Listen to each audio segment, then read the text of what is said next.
اس نے اپنے بچپن کے ساتھی اور دوست کی طرف دیکھا اور کہا، عالیجہ، میں ایک نہایت اہم خبر لے کر آیا ہوں۔ پرویز نے سوال کیا، کیا دمشق فتح ہو چکا ہے؟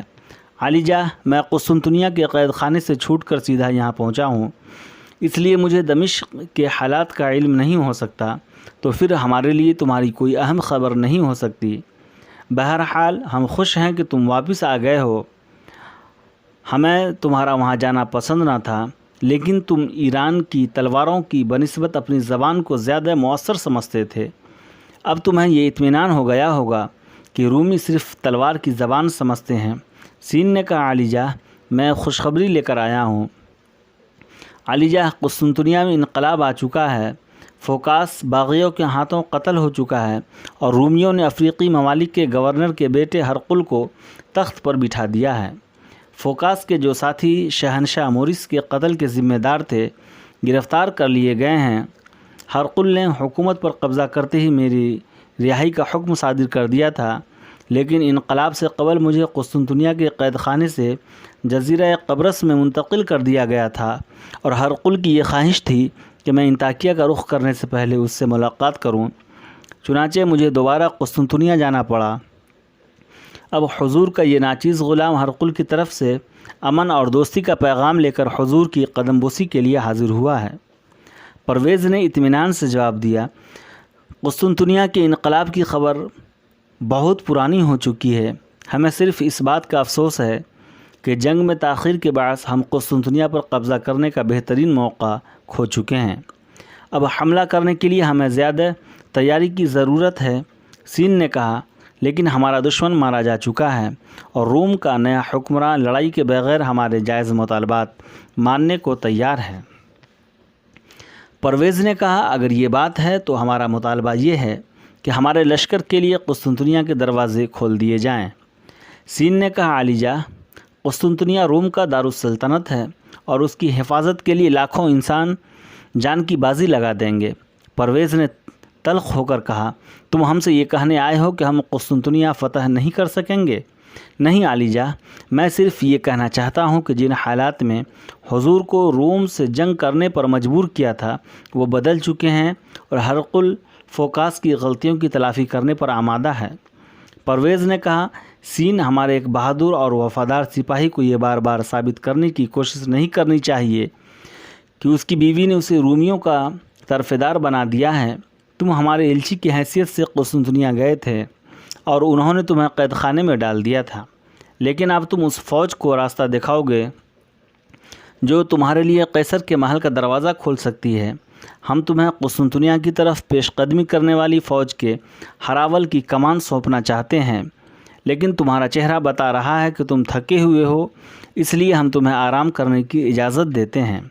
اس کے بعد تمہیں ضروری ہدایات مل جائیں گی۔ مہمان خانے کا داروغہ اس بات کا خیال رکھے گا کہ یہاں تمہارے قیام کے لمحات تمہاری توقع سے زیادہ خوشگوار ہوں، اور اگر تمہاری تفریح کے سامان مہیا نہ کر سکے تو تم شہر کے کسی مکان کا دروازہ اپنے لیے بند نہیں پاؤ گے۔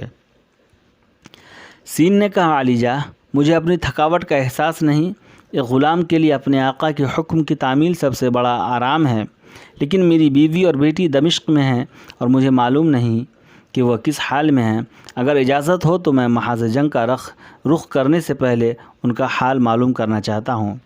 پرویز نے قدر نرم ہو کر کہا، یہ بات ہمیں معلوم نہ تھی، ہمارا خیال تھا کہ تم انہیں ساتھ لے گئے تھے۔ اب تم دمشق پہنچ کر ہمارا انتظار کرو، ہم بہت جلد وہاں پہنچ جائیں گے۔ ہمیں یقین ہے کہ دمشق تمہارے وہاں پہنچنے سے پہلے فتح ہو چکا ہوگا، اور ہم تمہیں ایشیائے کوچک کے محاذ پر بھیجنے کی بجائے کوئی اور اہم ذمہ داری سونپ سکیں۔ سین نے احسان مندی سے سر جھکاتے ہوئے کہا، عالیجہ، آپ اس غلام کو اعتماد کے قابل پائیں گے۔ پرویز نے کہا، اگر کسی وجہ سے دمشق کا محاصرہ طویل ہو جائے تو تمہیں سپہ سالار کی مدد کرنی چاہیے، لیکن یاد رکھو کہ ہم آئندہ تمہارے منہ سے نصرانیوں کی حمایت میں ایک لفظ سننا بھی پسند نہیں کریں گے۔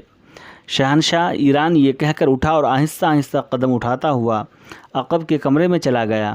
حاضرین چند ثانیے خاموشی سے ایک دوسرے کی طرف دیکھتے رہے اور پھر آگے بڑھ کر سین کو مبارکباد دینے لگے۔ ایک مجوسی پیشوا نے اس کے کان میں کہا، آپ بہت خوش قسمت ہیں، اگر آپ کی جگہ کوئی اور اس طرح باتیں کرتا تو شاید اس کی کھال اتار دی جاتی۔ سین نے کوئی جواب نہ دیا، وہ خوش ہونے کی بجائے یہ محسوس کر رہا تھا کہ اسے مبارکباد دینے والے اس کا مذاق اڑا رہے ہیں۔ ایک ساعت بعد سین 20 سواروں کے ہمراہ دمشق کا رخ کر رہا تھا۔ وہ ان لوگوں میں سے تھا جو بدترین حالات میں بھی مسکرانے کی کوشش کرتے ہیں، لیکن آج اس کا چہرہ اترا ہوا تھا۔ اپنی بیوی اور اکلوتی بیٹی سے زیادہ اسے پرویز کے طرز عمل کے متعلق پریشانی تھی۔ انطاکیہ میں داخل ہونے سے قبل وہ یہ سوچتا تھا کہ شہنشاہ اسے دیکھتے ہی خوشی سے اچھل پڑے گا اور نئے قیصر کی طرف سے صلح کے پیغام کو آرمینیا اور شام کی فتوحات سے زیادہ اہمیت دی جائے گی۔ پرویز اس کے لیے صرف ایک شہنشاہ نہ تھا بلکہ بچپن کا ساتھی اور جوانی کا دوست بھی تھا۔ جب محل کے محافظوں نے اس کا راستہ روک کر اسے یہ سمجھانے کی کوشش کی تھی کہ جہاں پناہ آج آپ سے ملاقات نہیں کر سکیں گے تو اس کا چہرہ غصے سے سرخ ہو گیا تھا۔ اگر داروغہ بروقت مداخلت نہ کرتا تو وہ محافظ دستے کے گستاخ افسر کے منہ پر تھپڑ مارنے سے بھی دریغ نہ کرتا۔ پھر جب شاہی نقیب ملاقات کرنے والوں کے نام پکار رہا تھا تو اس کا غم و غصہ جنون کی حد تک پہنچ گیا تھا۔ وہ معمولی افسر جو مختلف محاذوں سے جنگ کے پیغامات لائے تھے باری باری دربار میں حاضری دے کر باہر نکل رہے تھے اور وہ بے بسی کی حالت میں باہر ٹہل رہا تھا۔ کبھی وہ یہ سوچتا تھا کہ شاید داروغہ نے شہنشاہ کو اس کی آمد کی اطلاع نہ دی ہو، کبھی اسے یہ خیال پریشان کرنے لگتا کہ شاید دربار میں اس کے رفیقوں اور حاسدوں کا پلہ بھاری ہو چکا ہے۔ پھر جب سب سے آخر میں نقیب نے اسے آواز دی اس کے سارے گلے جاتے رہے، لیکن اس ملاقات کے بعد اسے ایسا محسوس ہوتا تھا کہ دنیا بدل چکی ہے۔ انطاکیہ کا فاتح اس شخص سے مختلف تھا جسے وہ بچپن سے جانتا تھا اور جس کے لیے اس نے بارہا اپنی جان کی بازی لگائی تھی۔ شہنشاہ کی سرد مہری سے زیادہ اسے اس بات کی شکایت تھی کہ دربار میں بعض ایسے لوگوں نے بھی اس کی بے بسی کا تماشا دیکھا تھا جنہیں اس کے ساتھ آنکھ ملا کر بات کرنے کی جرأت نہ ہوتی تھی۔ انطاکیہ سے روانہ ہونے کے بعد سین خاصی دیر تک اپنے دل پر ایک ناقابل برداشت بوجھ محسوس کر رہا تھا، لیکن اچانک اس کے دل میں ایک اور خیال آیا اور اسے مستقبل کے افق پر امید کی ایک نئی روشنی دکھائی دینے لگی۔ وہ سوچ رہا تھا کیا شہنشاہ نے مجھے قسطنطنیہ کی طرف پیش قدمی کرنے والی فوج کے ہراول کی کمان پیش نہیں کی؟ کیا میرے رقیب اور حاسد اب کسی سے یہ کہہ سکتے ہیں کہ میں اپنے آقا کی نگاہ سے گر چکا ہوں؟ شہنشاہ کو یہ غلط فہمی ہو گئی تھی کہ میں رومیوں کی طرفداری کر رہا ہوں اور اب شاید مجھے لڑائی سے خوف آتا ہے، لیکن کیا اب یہ ثابت کر دکھانا میرے اختیار میں نہیں کہ ایران کا سپوت تلوار کے کھیل مجھ سے بہتر نہیں جانتا؟ میں ایک سپاہی ہوں اور ایک سپاہی کا مقام مجھ سے کوئی چھین نہیں سکتا۔ اب اس کے ذہن میں قسطنطنیہ کی جنگ کے مختلف نقشے تیار ہو رہے تھے، لیکن پھر اسے اپنی بیوی اور بیٹی کا خیال آیا اور اسے ایک تلخی سی محسوس ہونے لگی۔ وہ اپنے دل سے پوچھ رہا تھا کیا ایران اور روم کی جنگ ضروری ہے؟ کیا فوکاس کی موت کے بعد پرانے حالات بدل نہیں گئے؟ کیا رومیوں کے خلاف تلوار اٹھاتے وقت مجھے یہ خیال پریشان نہیں کرے گا کہ میں اپنی بیوی کے ساتھ بدعہدی کر رہا ہوں؟ جب میں اسے یہ بتاؤں گا کہ مجھے قسطنطنیہ پہ چڑھائی کرنے والی فوج کی رہنمائی سونپی گئی ہے تو وہ کیا خیال کرے گی؟ میں نے ہمیشہ اسے یہ امید دلائی تھی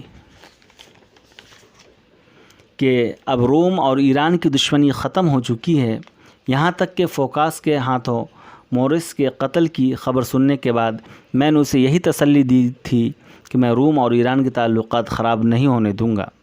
لیکن اب میں کیا کر سکتا ہوں؟ سین کے پاس اس سوال کا کوئی جواب نہ تھا۔